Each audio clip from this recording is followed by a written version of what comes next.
The question is the House to now adjourn and give the call to the honourable member for Durack. Thank you, Mr Speaker, and I rise today to update the House on the devastating floods that hit the Kimberley region in my electorate of Durack.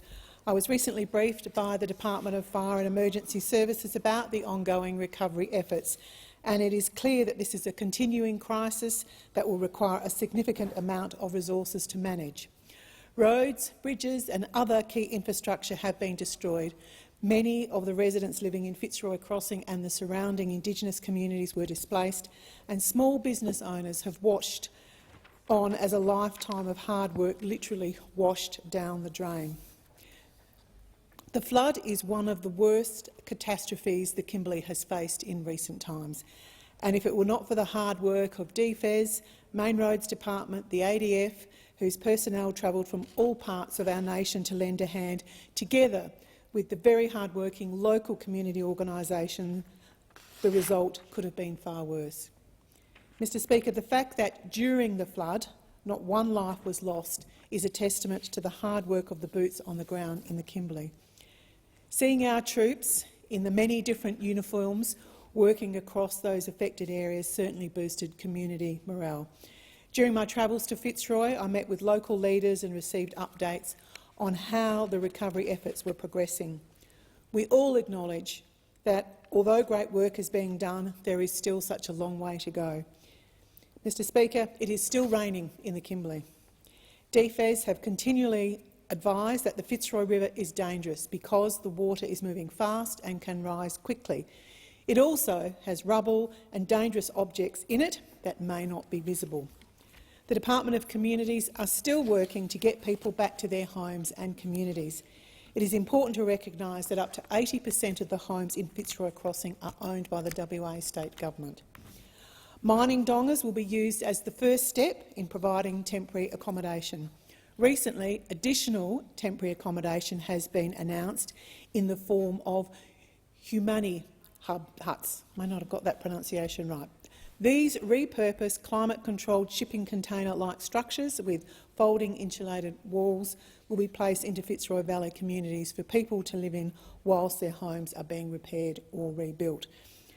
Rebuilding may take some time, but my hope is that we can rebuild Fitzroy Crossing and the surrounding areas to suit the community needs and to avoid future flood damage.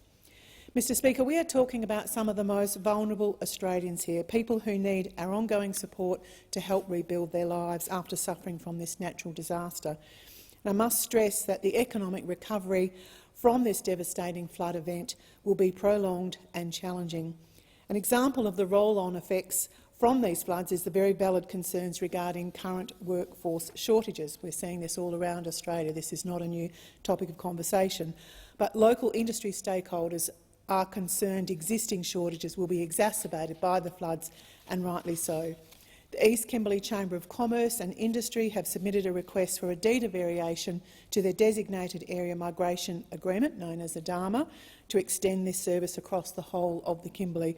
I fully support this request, knowing that even prior to the floods we desperately required more workers in the Kimberley. I have spoken directly to the Immigration Minister on this issue in support of this extension. I want to acknowledge the current logistical nightmare that's being caused by the recent flooding in the Northern Territory. This is not the flooding of Fitzroy Crossing, but this is the recent flooding in the Northern Territory, which has impacted people on both sides of the NT-WA border.